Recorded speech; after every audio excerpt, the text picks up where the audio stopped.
अस्सलाम वालेकुम friends, welcome to my YouTube channel. उम्मीद है आप सब खैरियत से होंगे और अच्छे से फाइनल टर्म की तैयारी कर रहे होंगे। आज मैं आपको बताऊंगी कि आपने MTH 401 की फ़ाइनल टर्म की तैयारी कैसे करनी है। ठीक है, कौन से इंपॉर्टेंट क्वेश्चंस हैं, कौन से इंपॉर्टेंट टॉपिक्स हैं जिनसे हर दफ़ा पेपर में क्वेश्चन पूछा जाता है। और ऑब्जेक्टिव के लिहाज से ऑब्जेक्टिव की डेफिनेशन आपने करनी है। ऑब्जेक्टिव्स के लिए, MCQs के लिए पास पेपर आपने करनी है।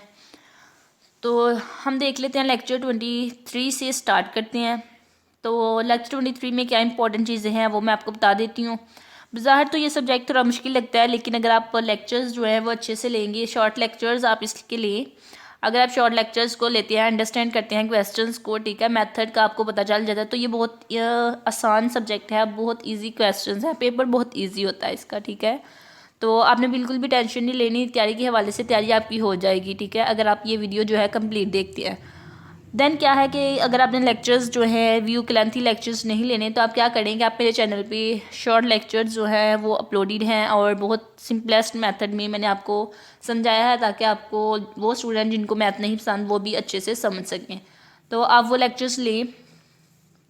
आई थिंक 23 से 30 या 31 तक लेक्चर्स मैंने अपलोड किए हैं, आप वो लेक्चर्स लें। इंशाल्लाह आपको समझ आ जाएगी कि आपने किस तरह से इसका पेपर की तैयारी करनी है और किस तरह से क्वेश्चंस को अटैम्प्ट करना है। अब हम देख लेते हैं लेक्चर 23। लेक्चर 23 में डैम्प्ड मोशन। ठीक है, इसमें क्या है कि फ़र्स्ट ऑफ ऑल आपने क्या करना है, इसमें ये डेफिनेशन कर लें MCQs के लिहाज से।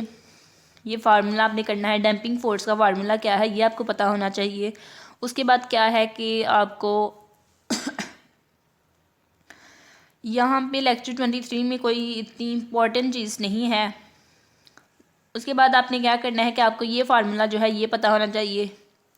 ठीक है, MCQs में पूछा जा सकता है, या फिर क्वेश्चन जो है, क्वेश्चन लेक्चर 23 से जो है वो मुश्किल ही आता है। उसके बाद आपको ये पता होना चाहिए कि रियल और डिस्टिंक्ट रूट कब होंगे, जब lambda square minus omega square greater होगा, 0 से लेस होगा या फिर इक्वल होगा। ठीक है, तो ये आपने इक्वेशंस जो हैं ये आपने देख लेनी है MCQs के लिहाज से। देन क्या है कि उसके बाद आपने ये नोट देख लेना है, यहाँ से 2 MCQs बनने हैं। ठीक है, तो ये MCQs आपने दोनों करने हैं। ये फार्मूला आपने करना है क्वासी फ्रीक्वेंसी का। ठीक है, क्वासी फ्रीक्वेंसी ये आपको फार्मूला उसमें पूछा जा सकता है MCQs में। उसके अलावा यहाँ पे एग्जांपल्स हैं। ठीक है, तो एग्जांपल्स जो हैं ये इतनी इंपॉर्टेंट नहीं है लेक्चर 23 की। वैसे फिर भी आपको इसका मेथड जो है वो पता होना चाहिए। उसके लिए आपने क्या करना है, आपने एग्जांपल 1 जो है, ठीक है, इसका मेथड देख लेना है, किस तरह इसको सॉल्व करना है। बिकॉज ये एग्जाम्पल जो है लेक्चर 23 की थोड़ी लेंथी है। ठीक है, तो इतनी लेंथी एग्जाम्पल जो है वो पेपर में नहीं आती, तो इसको कुछ शॉर्ट तरीके से भी पूछा जा सकता है। वो मैं आगे जाके आपको बताती हूँ कि किस तरह से इसका शॉर्ट क्वेश्चन बन सकता है लेंथी क्वेश्चन का। तो आपने क्या करना है, अपने फर्स्ट क्वेश्चन का मेथड जो है जस्ट वो देख लेना है कि किस तरह से आपने सॉल्व करना है, ताकि आपको अगर इस तरह का क्वेश्चन आ जाए तो आप उसको एम्प्टी ना छोड़ के आए। ठीक है, आप उसको लिख के आए, उसको सॉल्व करके आए। उसके बाद नेक्स्ट एग्जाम्पल्स आपको करने की ज़रूरत नहीं है। लेक्चर 25 पे चले जाते हैं हम, लेक्चर 24 पे। ठीक है, लेक्चर 24 में क्या है कि फोर्स्ड मोशन। तो यहाँ पे भी आपने क्या करना है, सेम वही एग्जांपल यहाँ पे भी दिया गया है, जस्ट वही वाला फार्मूला है जो लेक्चर 23 में था। जस्ट क्या है कि वहाँ पे ज़ीरो था, तो वो जहाँ पे इक्वल टू ज़ीरो होगा उसको हम कहेंगे होमोजीनियस इक्वेशन, और जहाँ पे f(t) होगा एक्सटर्नल फैक्टर, इसको कहते हैं एक्सटर्नल फैक्टर, जहाँ पे इन्वॉल्व होगा तो उसका हम क्या करेंगे, नॉन होमोजीनियस डिफरेंशियल इक्वेशन। ये आपसे MCQs में पूछा जा सकता है, होमोजीनियस और नॉन होमोजीनियस। इसलिए मैंने आपको बता दिया कि कौन सी होमोजीनियस होती है, जो इक्वल टू ज़ीरो हो, और जो इक्वल टू ज़ीरो ना हो, जिसके इक्वल के दूसरी साइड पे एक्सटर्नल फैक्टर हो, वो कौन सी होती है, नॉन होमोजीनियस। ठीक है, तो ये आपने बस देख लेना है यहाँ से। उसके बाद आपने सेम वही यहाँ पे मेथड है जो वहाँ पे लेक्चर 23 में था। तो यहाँ पे वहाँ पे आपने फाइंड करना था क्या कॉम्प्लीमेंट्री सोल्यूशन, और यहाँ पे क्या ऐड हुआ है, न्यू चीज़ क्या आई है कि आपने पर्टिकुलर सोल्यूशन फाइंड करना है। तो इस पर्टिकुलर सोल्यूशन के लिए भी आपने क्या करना है, जस्ट इसकी भी एक एग्जांपल देख लेनी है। उसके बाद आपने यहाँ से स्टेडी स्टेट टर्म कौन सी होती है, ट्रांजिएंट टर्म कौन सी होती है, ये देख लेना है MCQs के लिहाज से। लाइक ये देखिए यहाँ पे बताया हुआ है। ठीक है, स्टेडी स्टेट टर्म कौन सी होती है, और ये देखिए X T equal to translate term plus steady state term. तो अब यहाँ पे स्टेडी स्टेट टर्म कौन सी है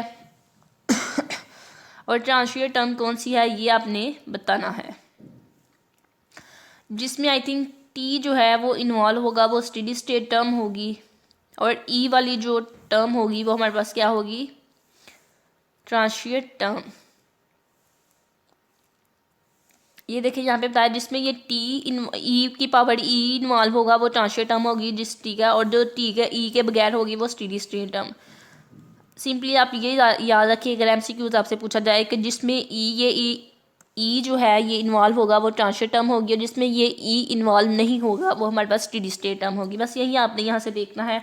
और लेक्चर 23 और लेक्चर 24 के आपने फर्स्ट एग्जांपल्स जो है जस्ट उसको देखना है ताकि आपको थोड़ा सा मेथड का आइडिया हो जाए कि किस तरह को से आपने ये क्वेश्चन सॉल्व करना है।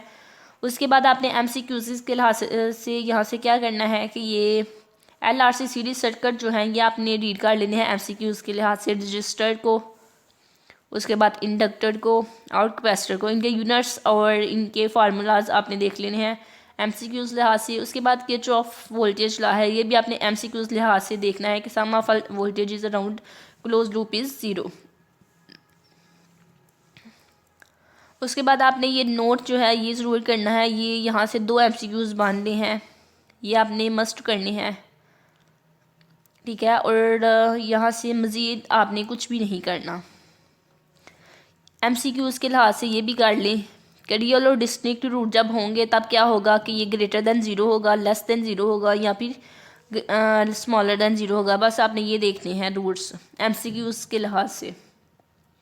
मज़ीद इसमें भी क्वेश्चन के लिहाज से कोई इतनी इंपॉर्टेंट चीज़ नहीं थी। लेक्चर 25 आ गया। लेक्चर 25 में भी जस्ट एग्जांपल्स हैं, सेम उसी तरह से लेक्चर 24 में थी जिस तरह से। अगर आप लेक्चर 24 की एक एग्जांपल कर लेते हैं तो उम्मीद है आपको लेक्चर 25 करने की ज़रूरत नहीं है।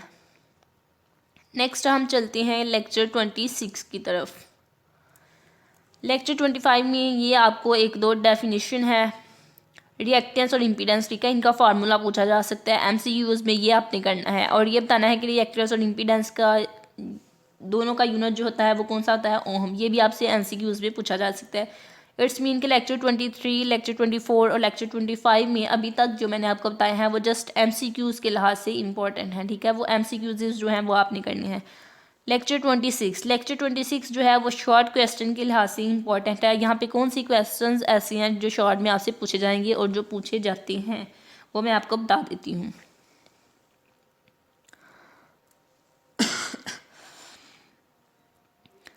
यहाँ पे आपको ये एग्जाम्पल 1, ठीक है, ये एग्जाम्पल 1 आपने करनी है तमाम स्टूडेंट्स ने, ठीक है। ये बहुत से पेपर्स में पूछी गई है, पास पेपर भी आप देख सकते हैं उनमें भी बार बार ये एग्जाम्पल जो है ये पूछी गई है। नेक्स्ट क्या है कि example 2 also very important.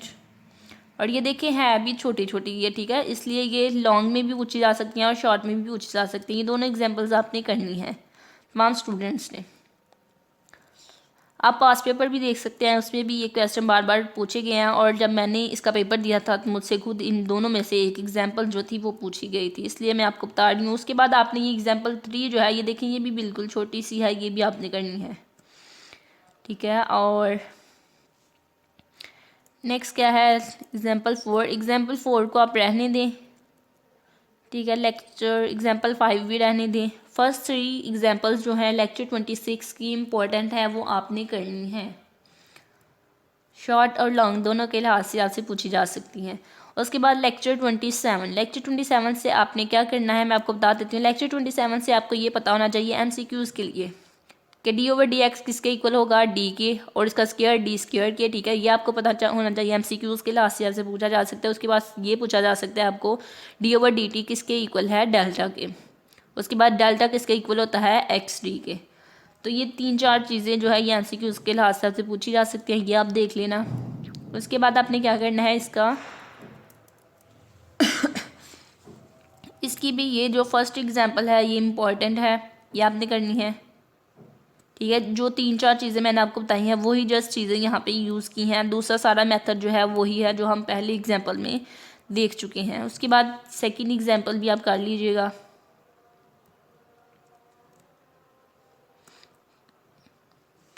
Next आपने क्या करना है, लेक्चर 27 की फ़र्स्ट 2 एग्जांपल्स होगी, उसके बाद थर्ड एग्जांपल्स जो है, अगर आप फर्स्ट 2 कर लेंगे थर्ड का भी कॉन्सेप्ट आपका क्लियर हो जाएगा, ठीक है। और नेक्स्ट जो है वो इतनी इंपॉर्टेंट नहीं है और थोड़ी लेंथी भी होगी, इसलिए आपने वो नहीं करनी, ठीक है। लेक्चर 26 और लेक्चर 27 की आपने फर्स्ट 3 एग्जांपल्स जो हैं वो करनी है।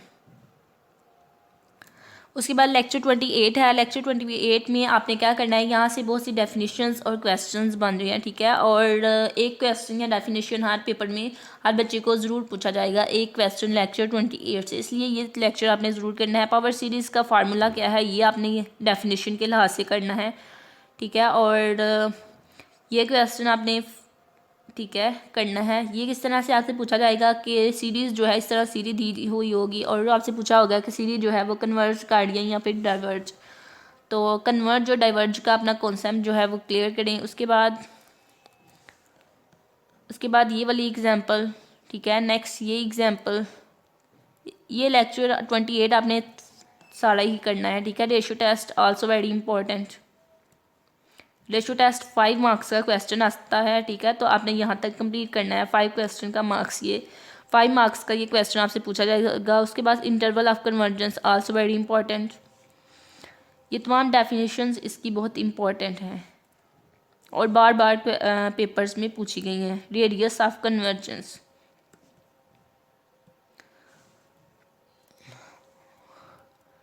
उसके बाद रेडियस ऑफ कन्वर्जेंस के बाद convergence of a and point also very important. जिस तरह से मैंने आपको बताया कि लेक्चर 28 जो है वो फुली बहुत इंपॉर्टेंट है, ठीक है। क्वेश्चंस के लिहाज से भी और डेफिनेशंस के लिहाज से भी इसकी बहुत सी डेफिनेशंस हैं जिनके क्वेश्चंस बन रहे हैं। उसके बाद आपने ये देखना है कन्वर्जेंस ऑफ पावर सीरीज, ये क्वेश्चन भी। उसके बाद एब्सोल्यूट कन्वर्जेंस की डेफिनेशन भी, ये भी 5 मार्क्स का क्वेश्चन पूछा जाता है। उसके बाद आपने क्या करना है कि पावर सीरीज़ की डेफिनेशन आपने ऊपर देख ली है, तो वो अगेन करने की ज़रूरत नहीं है। उसके बाद आपने ये फार्मूला, ये क्वेश्चन जो है ये करना है। Series that are identically zero also very important, 5 marks का क्वेश्चन ये पूछा जाता है। Analytical at a point also very important. और ये क्वेश्चन जो है ये भी आपने करना है। ये क्वेश्चन आपको MCQs में पूछा जाएगा, EX किसके इक्वल होता है, ठीक है, या फिर cos x किसके इक्वल होता है। MCQs इससे 2-3 बन रही हैं, तो इसलिए आपने ये भी करना है। नेक्स्ट आपने ये एग्जांपल भी करनी है, इसकी तमाम एग्जांपल्स करनी है, ठीक है। ये फुली लेक्चर जो है फुल बहुत इम्पोर्टेंट है, तमाम डेफिनेशंस, तमाम क्वेश्चंस, और हर बच्चे को पेपर में एक क्वेश्चन इस चैप्टर से ज़रूर आता है। ये इतना इम्पोर्टेंट नहीं है बट फिर भी इसको आप एक दफ़ा देख लीजिएगा कि इसका प्रोसेस क्या है। नेक्स्ट ये नोट डैट में आप एक दफ़ा रीड कर लीजिएगा MCQs इसके लिहाज से। ये भी 5 मार्क्स का क्वेश्चन पूछा जा सकता है, वैसे ये इतना इम्पोर्टेंट नहीं है, फिर भी आप एक दफ़ा देख लीजिएगा। तो लेक्चर 28 तो आपने सारा ही करना है। उसके बाद लेक्चर 29 में क्या है कि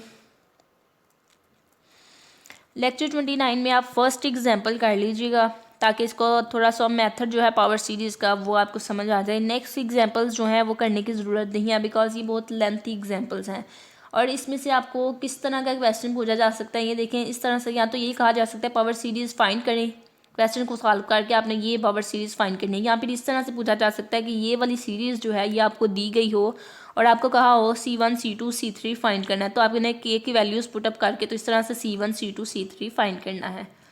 तो इस चैप्टर से इस तरह से आपसे 2 क्वेश्चन बनने हैं, ठीक है। तो इस तरह से जब 2 क्वेश्चन इसके बन जाएंगे तो वो शॉर्ट हो जाएंगी और अलग-अलग आपसे दोनों पूछे जा सकते हैं, इसलिए आपने इसको फर्स्ट एग्जांपल जो है अगर आप वो कर लेंगे नेक्स्ट एग्जांपल जो है वो आपकी खुद ब खुद क्लियर हो जाएंगी। वैसे ये इतना इम्पोर्टेंट नहीं है। नेक्स्ट है लेक्चर 30। लेक्चर 30 में क्या है, एनालिटिकल फंक्शन। एनालिटिकल फंक्शन क्या होते हैं, इनकी डेफिनेशन क्या है, इनका फार्मूला क्या है, ये आपने देखना है। उसके बाद ऑर्डिनरी और सिंगुलर पॉइंट्स के दरमियान क्या डिफरेंस है, कौन से पॉइंट हैं जो सिंगुलर होते हैं और कौन से पॉइंट हैं जो ऑर्डिनरी होते हैं, इसकी डेफिनेशन आपने करनी है। MCQs के लिहाज से पूछी जा सकती है। सेम ये देखें, ऑर्डिनरी पॉइंट कब होगा और सिंगुलर पॉइंट कब होगा, ये आपको पता होना चाहिए। ये क्वेश्चन जो हैं वो भी पूछे जा सकते हैं कि पॉइंट जो है वो ऑर्डिनरी है या सिंगुलर। लाइक यहाँ पे ये देखिए एग्जांपल्स दी हुई हैं, ये एग्जांपल्स आपने करनी है, ठीक है, दोनों एग्जांपल्स आपने करनी है। उसके बाद आपने क्या करना है कि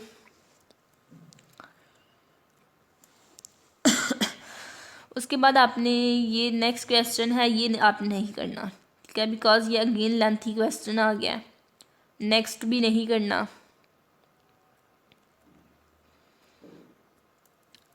नेक्स्ट भी नहीं करना। लेक्चर 31। लेक्चर 31 में हमारे पास सिंगुलर पॉइंट्स आ गए हैं। तो singular points are so important topic. यहाँ पे आपने बताना है कि पॉइंट जो है वो रेगुलर है या फिर इरेगुलर है, इसकी डेफिनेशन आपने करनी है। MCQs के लिहाज से और क्वेश्चंस के लिहाज से भी आपको हेल्प करेगी। कौन से पॉइंट सिंगुलर होते हैं, कौन से रेगुलर सिंगुलर पॉइंट होते हैं, कौन से इरेगुलर सिंगुलर पॉइंट हैं, ये आल्सो वेरी इंपॉर्टेंट क्वेश्चन। और ये जो एग्जांपल 1 है ये तमाम स्टूडेंट्स ने करनी है, ये बार बार पेपर में पूछी जाती है कि कौन सा पॉइंट, यहाँ पे ये देखिए यहाँ x की 2 वैल्यूज़ दी हुई हैं और आपने बताना है कौन सी रेगुलर है और कौन सी इरेगुलर है। उसके बाद एग्जाम्पल 2 भी आपने करनी है।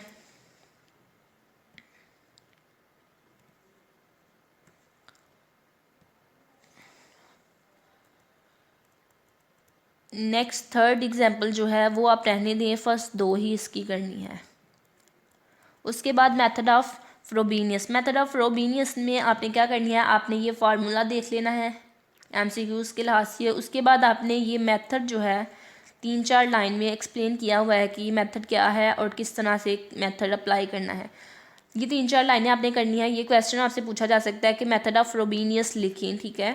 तो जब आप ये 3-4 लाइनें करेंगे तो आपके इससे 2 क्वेश्चन सॉल्व हो सकते हैं। अगर आपको पूछा जाए मेथड ऑफ फ्रोबेनियस तो भी आप लिख सकते हैं, और अगर आपको मेथड ऑफ फ्रोबेनियस का कोई भी क्वेश्चन दिया गया हो, ठीक है, तो इस मेथड का आपको पता होगा तो आप उस क्वेश्चन को ईजीली ये स्टेप्स जो हैं अप्लाई करके तो ईजिली फाइंड कर सकते हैं क्वेश्चन का सोल्यूशन। वैसे ये क्वेश्चन ज़्यादा लेंथी है इसलिए ये इतना इम्पोर्टेंट नहीं है, फिर भी आप एक दफ़ा मेथड जो है वो 3 लाइनें जो 4 लिखी हैं वो आपने करना है। इसका लेंथी क्वेश्चन है इसलिए ये आपने नहीं करने, बिकॉज आपको पता है टाइम जो होता है पेपर में वो बहुत शॉर्ट होता है और इतना लेंथी जो है क्वेश्चन वो नहीं पूछा जाता। उसके बाद हमारे पास 32 है लेक्चर 32 में अगेन मेथड ऑफ फ्रोबेनियस है, ये आपने नहीं करना।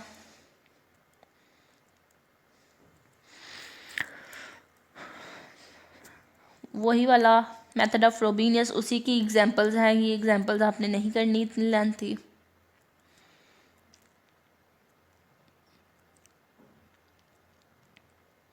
नेक्स्ट हमारे पास आ गया लेक्चर 33। लेक्चर 33 इसमें इम्पॉर्टेंट है ये, ठीक है। किस तरह से इम्पॉर्टेंट है, एक तो आपको ये जो बेसल डिफरेंशियल इक्वेशन है ये आपको पता होनी चाहिए। बेसल डिफरेंशियल इक्वेशन यहाँ पे मैं आपको दिखा देती हूँ, ये देखें। एक तो यहाँ पे ये क्वेश्चन पूछा जाता है Bessel function of first kind, ठीक है, तो ये आपने यहाँ तक कर लें आप। इसकी डेफिनेशन पूछी जाती है क्वेश्चन में, 5 मार्क्स का भी और शॉर्ट भी पूछा जा सकता है, इसलिए आपने ये करना है डेफिनेशन। उसके बाद आपने ये फार्मूला जो है ये आपको पता होना चाहिए क्वेश्चन के लिहाज से। इसके क्वेश्चन जो है पेपर में पूछा जाता है और इम्पॉर्टेंट है। कौन सा, ये वाला फर्स्ट एग्जाम्पल और सेकंड एग्जाम्पल, दोनों एग्जाम्पल्स इम्पॉर्टेंट हैं।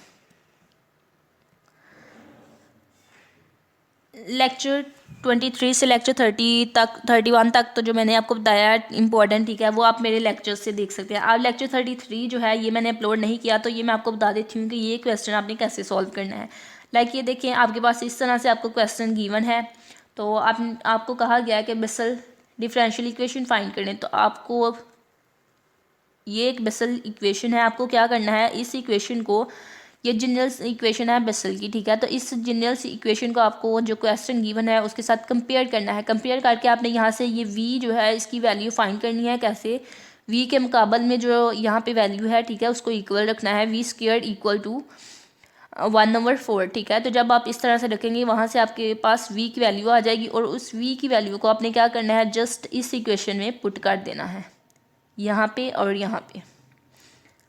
बस यही इसका सोल्यूशन है। ये देखिए जो वैल्यू v की आई वो हमने पुट कर दी। इसलिए ये इंपॉर्टेंट क्वेश्चन है और है भी शॉर्ट, तो ये क्वेश्चन बार बार पेपर में पूछा भी जाता है, इसलिए आपने ये करना है। नेक्स्ट आपने ये सेकंड एग्जांपल जो है ये भी करनी है, ये भी बहुत इंपॉर्टेंट है।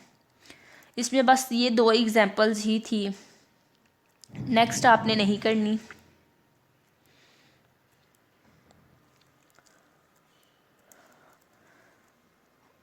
उसके बाद आपने MCQs के लिहाज से ये देख लेना है, Bessel functions of index of n odd integer are called spherical Bessel functions.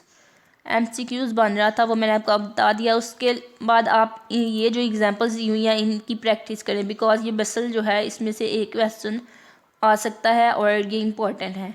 तो ये जो 4 क्वेश्चन दिए हुए हैं इनकी प्रैक्टिस करनी सेम उसी तरह से जिस तरह से फर्स्ट 2 एग्जांपल्स मैंने आपको बताई हैं। Legender differential equation lecture 23। तो इसकी जस्ट आपने क्या करना है, इसका फार्मूला देख लीजिएगा MCQs के लिहाज से। जस्ट फार्मूला ही इसका आपने देखना है, उसके बाद ये फार्मूला भी आपने देखना है। शॉर्ट क्वेश्चन में ये पूछा जा सकता है और MCQs में भी। मज़ीद इस चैप्टर से आपने कुछ नहीं करना लेक्चर 23 से।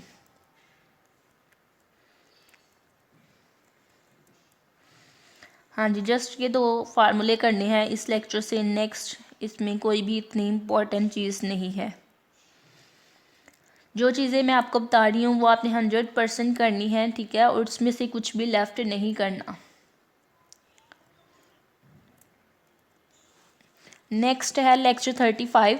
लेक्चर 35 में हमारे पास क्या है कि सिमल्टेनियस डिफरेंशियल इक्वेशन। तो ये आपने करनी है, ये फर्स्ट एग्जांपल आप कर लें।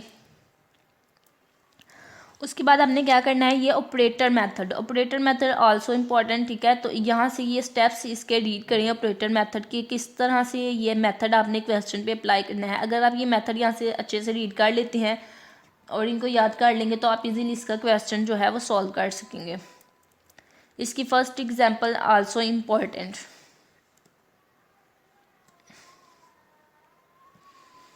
अगर आप फर्स्ट करते हैं नेक्स्ट जो है वो आपको खुद ब खुद पता चल जाएंगी। और फर्स्ट को आपने कैसे सॉल्व करना है, जस्ट आपने ये जो स्टेप यहाँ पे लिखनी है इनके अकॉर्डिंग अगर आप चलते हैं तो आपका ये क्वेश्चन खुद ब खुद सॉल्व हो जाएगा। स्टेप बाय स्टेप आप अप्लाई करते जाएं स्टेप्स, तो उम्मीद है कि आपका क्वेश्चन कंप्लीट हो जाएगा। इसमें से आपने जस्ट फर्स्ट एग्जांपल ही करनी है, उसके बाद नेक्स्ट करने की ज़रूरत नहीं है।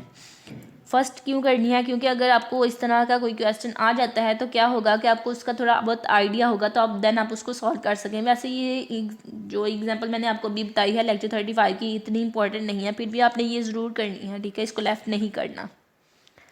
उसके बाद हमारे पास आ जाता है lecture 36। Lecture 36 also very important कैसी है कि इसमें से आप सबको पूछा जाएगा किस तरह से आपको इक्वेशन दी गई होंगी, ठीक है, और आपको कहा होगा कि उसमें से फाइंड करें कि नहीं, फाइंड नहीं करना इसको, मैं आपको ये देखें सोल्यूशन ऑफ यूजिंग डिटर्मिनेंट्स। तो इस तरह से आपको 2 इक्वेशन दी गई होंगी और उनको कहा होगा कि इसको डिटर्मिनेंट फॉर्म में लिखें। तो आपने डिटर्मिनेंट फॉर्म में कैसे लिखना है ये आप सीख लें। और ये बहुत इंपॉर्टेंट क्वेश्चन है कि आपने डिटर्मिनेंट में कैसे इक्वेशंस को लिखना है। जब मेरा पेपर था मुझसे भी ये क्वेश्चन पूछा गया था, इसलिए मैं आपको बता रही हूँ कि ये इंपॉर्टेंट क्वेश्चन है डिटर्मिनेंट में कैसे लिखना है। तमाम स्टूडेंट्स ये सीख के जाएं और हो सकता है तमाम स्टूडेंट्स को एक ना एक क्वेश्चन इस तरह से पूछा जाए। उसके बाद ये MCQs के लिहाज से देख लीजिएगा नोट। डिटर्मिनेंट में कैसे लिखना है ये स्टेप्स अगर आप देख लेंगे तो आपको समझ आ जाएगी कि आपने डिटर्मिनेंट में कैसे लिखना है। और इसकी फ़र्स्ट एग्जांपल कर लें, अगर आप स्टेप्स कर लेंगे तो इसकी फ़र्स्ट एग्जांपल भी हो जाएगी। और इस चैप्टर से ज़्यादा इम्पॉर्टेंट यही है कि आप जो है वो सीखें कि किस तरह से डिटर्मिनेंट फॉर्म में लिखना है। ये एग्जांपल जो है ये पूछी जाती है और इसको किस तरह से पूछा जाता है कि इसको लिखना है आपने डिटर्मिनेंट फॉर्म में। ठीक है, ये क्वेश्चन दिया गया होता है, साथ में लिखा होता है डिटर्मिनेंट फॉर्म में लिखें, तो आपने डिटर्मिनेंट फॉर्म में इस तरह से लिखना होता है। तो आप देख लीजिएगा कि इस तरह से है, और अगर आपको ना समझ आए तो आप इसका लेक्चर लें कि डिटर्मिनेंट में कैसे लिखते हैं। नेक्स्ट है लेक्चर 37। लेक्चर 37 में आपके पास है, हाँ जी, linear normal form. Also very important, आप लीनियर नॉर्मल फॉर्म में कैसे लिखना है हायर ऑर्डर को, या फिर रिडक्शन कैसे करनी है, उसके लिए आप ये देख लीजिएगा। ठीक है, ये स्टेप्स अगर आप देखेंगे तो आपको क्लियर हो जाएगा किस तरह से रिडक्शन करनी है। ये देखें, अगर इस तरह से आपके पास दिया गया होगा ये 3 डेरिवेटिव हैं, 2 डेरिवेटिव हैं, ठीक है, तो आपने क्या करना है, आपने इस थर्ड ऑर्डर क्यों है, 3 डेरिवेटिव हैं, थर्ड ऑर्डर को आपने लीनियर करना है, फर्स्ट ऑर्डर में लेके आना है, लिखना है। तो किस तरह से लिखेंगे, ये देखें, फर्स्ट ऑर्डर में हमारे पास ये इक्वेशन आ गई।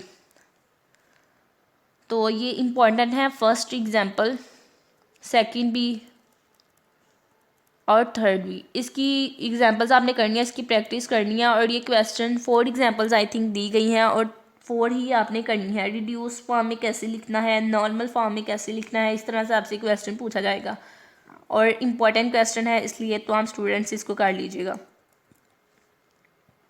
देखिए, इस तरह से आपको डी की फॉर्म में भी दिया गया हो सकता है और उसको कहा होगा कि आपने नॉर्मल फॉर्म में लिखना है, सेम उसी तरह से आपने इसको भी नॉर्मल फॉर्म में लिखना है, यहाँ से मेथड देख के। लेट्स मीन के लेक्चर 37 जो है वो इम्पॉर्टेंट है, वो आपने करना है। उसके बाद आपने ये एग्जांपल भी करनी है, example 8, example 9, example 10। It's mean के तमाम, इसकी नीचे वाला नहीं करना, ठीक है, इससे ऊपर आप लेक्चर 27 जो था वो सारा करना है, सारी एग्जांपल्स आपने करनी है, और नेक्स्ट नीचे वाली जो है ये आपने नहीं करनी। उसके बाद हमारे पास आ गया लेक्चर 38। लेक्चर 38 में मैट्रिक्स है, मैट्रिक्स की तमाम डेफिनेशन आपने करनी है। मैट्रिक्स वाला लेक्चर 27 से लेके नेक्स्ट लेक्चर 24 तक, ठीक है, तमाम लेक्चर्स ही इम्पॉर्टेंट है और ये तमाम लेक्चर्स तमाम स्टूडेंट्स करें। नेक्स्ट क्या मोस्ट इम्पॉर्टेंट क्या है वो भी मैं आपको बता देती हूँ। लेक्चर 28 में आपने ये मैट्रिक्स की डेफिनेशन करनी है, उसके बाद रोज़ एंड कॉलम्स की डेफिनेशन करनी है, ऑर्डर ऑफ मैट्रिक्स कैसे होता है, m क्रॉस n, MCQs के लिहाज से ये भी करना है, स्क्वायर मैट्रिक्स क्या होता है, n क्रॉस n, इसकी डेफिनेशन करनी है, इक्वालिटी की डेफिनेशन करनी है, कॉलम मैट्रिक्स की डेफिनेशन करनी है, तमाम डेफिनेशन इसकी आपने करनी है। उसके बाद 2 मैट्रिक्स को मल्टीप्लाई कैसे करते हैं, ठीक है, वो आपने देखना है, और ये प्रॉपर्टी देखनी है MCQs के लिए। अब ये देखें, अगर आपके पास कोई वेक्टर है और साथ में एक मैट्रिक्स है, उसको मल्टीप्लाई कैसे करना है, ये एग्जांपल पूछी जा सकती है। ये वाली एग्जांपल बहुत इंपॉर्टेंट है, ये एग्जांपल, दोनों एग्जांपल्स आपने करनी है। उसके बाद 2 मैट्रिक्स को ऐड कैसे करते हैं ये भी आपने देखना है, ऐड कैसे करते हैं। ये देखें, फर्स्ट रो को हम पहले फर्स्ट कॉलम में नहीं 2 को और 4 को ऐड करेंगे, देन -1 को और 7 को, 3 को और -8 को, इस तरह से आपने रो वाइज ऐड करते जाना है। उसके बाद ये एग्जांपल भी इम्पॉर्टेंट है,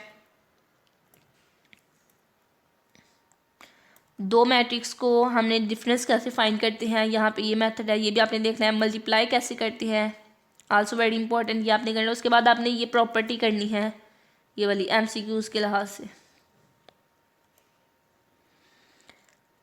इट्स मीन के लेक्चर 38 सारा ही आपने करना है, सारा ही इम्पोर्टेंट है। ट्रांसपोज कैसे फाइंड करना है, रो को कॉलम बना के और कॉलम को रो बना के हम ट्रांसपोज फाइंड करते हैं, वो कैसे फाइंड करते हैं ये भी आपको पता होना चाहिए। उसके बाद आपको डिटर्मिनेंट कैसे लेते हैं वो भी पता होना चाहिए। इन्वर्ट्स कैसे फाइंड करते हैं ये भी पता होना चाहिए। इट्स मीन लेक्चर 28 जो है वो आपने फुली करना है, कंप्लीट लेक्चर। उसके बाद मैं चली जाती हूँ लेक्चर 20। ये रो ऑपरेशंस जो हैं ये आपने रीड करनी है, रो ऑपरेशन, ठीक है, ये इंपॉर्टेंट है, ये पेपर्स में पूछा गया है। उसके बाद आपने ये टेबल करना है, ये टेबल जो है ये भी इम्पॉर्टेंट है। इस तरह से आपको ये 3 चीज़ें बताई होंगी और पूछा होगा कि इनका काम क्या है या इनका मीनिंग लिखें, ठीक है। इस तरह से पूछा गया होगा, या फिर MCQs में भी पूछा जा सकता है, इसलिए आपने ये टेबल भी करना है। उसके बाद हम लेक्चर 39 पे चले जाते हैं। Lecture 39 also very important. जैसा कि मैंने आपको कहा था, लेक्चर 27 से ऑनवर्ड लेक्चर 44 तक तमाम लेक्चर्स इंपॉर्टेंट है। इसमें क्या इंपॉर्टेंट है, इसमें आइगन वैल्यू और आइगन वेक्टर आपने कैसे फाइंड करना है ये आपको पता होना चाहिए। ये फार्मूला आपने करना है। और मोस्ट इम्पॉर्टेंट जो है वो eigen value, non trivial solution. ये जो है ये क्वेश्चन पूछा जाता है 5 मार्क्स का, या फिर इस तरह से पूछा जा सकता है करेक्टरिस्टिक्स इक्वेशन फाइंड करें। और बहुत से स्टूडेंट्स को इसका पता ही नहीं होता कि करेक्टरिस्टिक्स इक्वेशन क्या है। ये वाली करेक्टरिस्टिक्स इक्वेशन है, ये भी कहा जा सकता है करेक्टरिस्टिक्स इक्वेशन लिखिए, ठीक है। तो आपने जस्ट ये इक्वेशन लिखनी होती है। 5 मार्क्स का ये क्वेश्चन पूछा जा सकता है। बट बात यह है कि कुछ स्टूडेंट्स को ये पता ही नहीं होता करेक्टरिस्टिक्स इक्वेशन क्या है, बिकॉज उन्होंने तमाम हैंडआउट्स को रीड नहीं किया होता। फुल हैंडआउट अगर आप रीड करेंगे आपको एवरी पॉइंट का पता होगा कि कौन सी चीज़ है और क्या है, ठीक है, हैंडआउट्स में। इसलिए आपने करेक्टरिस्टिक्स इक्वेशन तमाम स्टूडेंट्स ने करनी है। MCQs के लिहाज से पूछी जा सकती है। उसके बाद ये फर्स्ट एग्जांपल ये आपने करनी है, और ये एग्जांपल 4 और 5 दोनों करनी है। आइगन वैल्यू और आइगन वेक्टर कैसे फाइंड करते हैं, इसका मुकम्मल प्रोसेस आपको पता होना चाहिए। आइगन वैल्यू जो है वो ज़्यादा इंपॉर्टेंट है, आइगन वेक्टर जो है वो लेस इंपॉर्टेंट है। फिर भी आप उसका मेथड देख लीजिएगा। उसके बाद हमारे पास लेक्चर 40 आ गया।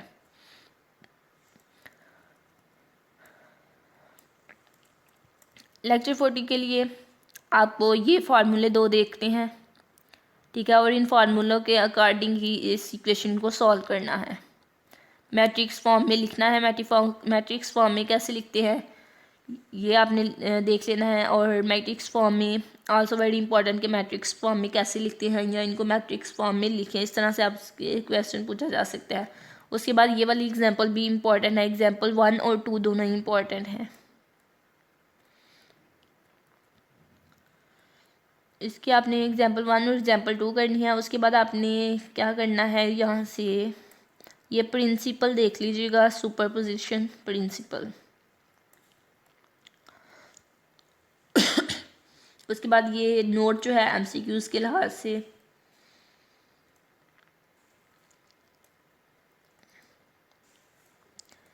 नेक्स्ट इसमें कुछ इम्पोर्टेंट इतना नहीं है, ठीक है। ये नोट अगेन देखना है आपने MCQs के लिहाज से। बस यही था इसमें आई थिंक। हाँ जी, नेक्स्ट लेक्चर क्या है, लेक्चर 41। लेक्चर 41 में क्या है, matrix and system of linear first order equation. वही वाला है जो लेक्चर 40 में था। यहाँ से आपने ये फर्स्ट एग्जांपल जो है ये आप हर स्टूडेंट ने करनी है, और यहाँ पे आपको पता होना चाहिए कि वर्कशीट का फार्मूला क्या है। ये मेथड जो है वर्क W कैसे फाइंड करना है ये तमाम स्टूडेंट्स को पता होना चाहिए, ठीक है। ये आपको ये भी कहा जा सकता है कि वर्कशीट का फार्मूला लिखें या फिर इसको सॉल्व करके W फाइंड करें। तो ये तमाम स्टूडेंट्स ने करना है। Also important first example. Next second example भी इम्पोर्टेंट है। उसके बाद फर्स्ट एंड सेकंड दो ही एग्जांपल आपने इसमें से करनी है।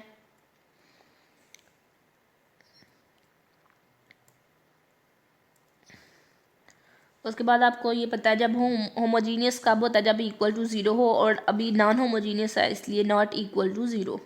इक्वल टू ज़ीरो होगा तो होमोजीनियस होगा, नॉट इक्वल टू ज़ीरो होगा तो नॉन होमोजीनियस होगा। ये MCQs के लिहाज से देख लीजिएगा। उसके बाद आपके पास क्वेश्चन आ जाता है इंटीग्रल कैसे फाइंड करते हैं, वो भी आपको पता होना चाहिए। ये एग्जांपल जो है एग्जांपल 4 ये भी आपने करनी है। उसके बाद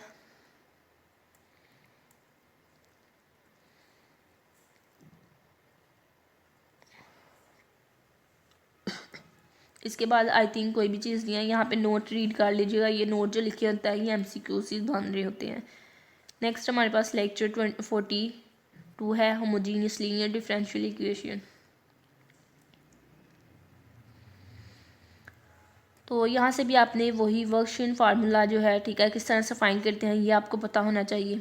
उसके बाद मैट्रिक्स फॉर्म में कैसे लिखते हैं अगर हमारे पास दो जो इक्वेशंस दी हुई हैं ये आपको पता चाहिए। उसके बाद हम आइगन वैल्यू कैसे फाइंड करते हैं, आइगन वेक्टर, सेम वही चीज़ें अगेन रिपीट हो रही हैं जो हमने पीछे देखी हैं। यहाँ से ये देखें मैट्रिक्स फॉर्म में कैसे लिखना है, आल्सो वेरी डिटर्मिनेंट और मैट्रिक्स फॉर्म में कैसे लिखना है, ये दोनों क्वेश्चन पूछे जाते हैं। डिटर्मिनेंट फॉर्म में कैसे लिखना है मैंने आपको पीछे बता दिया था। मैट्रिक्स फॉर्म में कैसे लिखना है ये देखें इस तरह से, ठीक है, इस तरह से जो वैल्यूज़ हैं उनको अलहदा मैट्रिक्स में लिख लेना है और एक्स वाई जो है इस तरह से लिख लेंगे। तो इस तरह से पूछा जा सकता है ये क्वेश्चन कि इस तरह से दो इक्वेशन आपको दी गई हों और कहा हो कि मैट्रिक्स फॉर्म में लिखे, तो आपने इस तरह से लिखना है। उसके बाद आपको करेक्टरिस्टिक इक्वेशन मैंने आपको बताया था कौन सी है, ये वाली, डेल्टा इक्वल इंटू ए माइनस लैम्डा आई। तो ये कहा जा सकता है कि लैम्डा की वैल्यू फाइंड करें या फिर करेक्टरिस्टिक इक्वेशन फाइंड करें। तो ये मेथड आपको पता होना चाहिए तमाम स्टूडेंट्स को करेक्टरिस्टिक इक्वेशन का। उसके बाद आइगन वैल्यू और आइगन वेक्टर का मैंने आपको बता दिया। अगेन इस इक्वेशन को कैसे आपने मैट्रिक्स फॉर्म में लिखना है ये आपको पता होना चाहिए, ठीक है। आइगन वैल्यू कैसे फाइंड करनी है, वर्कशीट कैसे फाइंड करना है, बस यही 3 चीज़ें आपको इस लेक्चर में करनी है। इस क्वेश्चन का भी आपने देखना है कि इसको मैट्रिक्स फॉर्म में कैसे लिख सकते हैं इस तरह से, ठीक है, और इसकी वर्कशीट फार्मूला या फिर करेक्टरिस्टिक इक्वेशन जो है वो कैसे फाइंड कर सकते हैं। चीज़ें वही हैं, बार बार रिपीट हो रही हैं, ये चीज़ें हम पिछले लेक्चर्स में भी देख चुके हैं। उसके बाद हमारे पास लेक्चर 43 है। लेक्चर 43 में आपने क्या बताना है कि real and repeated eigen values. यहाँ पे आपने ये जो मल्टीप्लिसिटी है, मल्टीप्लिसिटी आइगन वैल्यू की, ये इम्पॉर्टेंट है MCQs के लिहाज से। ये मल्टीप्लिसिटी आपने कैसे बतानी है मैं आपको बता देती हूँ। लाइक हमारे पास अगर लैम्डा की 2 वैल्यूज़ आ रही हैं, यहाँ से मैं आपको बताती हूँ, ये हमने करेक्टरिस्टिक इक्वेशन फाइंड की तो हमारे पास लैम्डा की 2 वैल्यूज़ आ गई, -3 और -3। तो अब यहाँ पे मल्टीप्लिसिटी आइगन वैल्यू लैम्डा की मल्टीप्लिसिटी क्या है, यहाँ पे आइगन वैल्यू की मल्टीप्लिसिटी 2 है। 2 कैसी है कि यहाँ पे लैम्डा की 2 वैल्यूज़ हैं, -3 और -3। अगर दोनों सेम हैं तो यहाँ पे इसकी कितनी होगी मल्टीप्लिसिटी 2। अगर यहाँ पे होती लैम्डा की वैल्यू -3 और एक 3 होता, ठीक है। तो अब ये देखिए 2 सेम है और एक चेंज है, फिर भी मल्टीप्लिसिटी 2 ही रहेगी। इट्स मीन कि हम क्या करेंगे, जो वैल्यूज़ जितनी सेम होंगी उनको हम काउंट करेंगे और बताएंगे कि इतनी मल्टीप्लिसिटी है। लाइक अगर हमारे पास यहाँ पे 2 और वैल्यूज़ होती, 0 और 4, लैम्डा की 4 वैल्यूज़ है हमारे पास, -3, 0 और 4, और इस आइगन वैल्यू की हमने क्या करना है मल्टीप्लिसिटी बतानी है। तो मल्टीप्लिसिटी हम कैसे बताएंगे, वो जो वैल्यूज़ लैम्डा की जो सेम है उनको काउंट करेंगे। यहाँ पे 2 वैल्यूज़ सेम है, इट्स मीन के लैम्डा की मल्टीप्लिसिटी कितनी है 2। तो इस तरह से MCQs में आपसे मल्टीप्लिसिटी पूछी जाएगी। यहाँ से आपने यही देखना था। और उसके बाद आपने कैसे मैट्रिक्स फॉर्म में लिखना है, कैसे करेक्टरिस्टिक इक्वेशन फाइंड करनी है, करेक्टरिस्टिक इक्वेशन का फार्मूला क्या है, डिटर्मिनेंट फॉर्म में कैसे लिखना है, ये तमाम चीज़ें इंपॉर्टेंट है। उसके बाद आइगन वैल्यू कैसे फाइंड करनी है ये भी इम्पॉर्टेंट है बहुत। ये 3-4 चीज़ें तमाम स्टूडेंट्स ने करनी है और अगर आप ये कर लेंगे इंशाल्लाह आपका पेपर बहुत अच्छा होगा और यही आपको पेपर में पूछा जाएगा। उसके बाद हमारे पास लास्ट लेक्चर है, लेक्चर 44। अगेन वही मैट्रिक्स नोटेशन है कि मैट्रिक्स में हम कैसे लिखना है। यहाँ से आपने ये फार्मूला देख लेना है, ठीक है, और ये फार्मूला देख लेना है कि x किसके इक्वल होता है, complementary solution plus particular solution.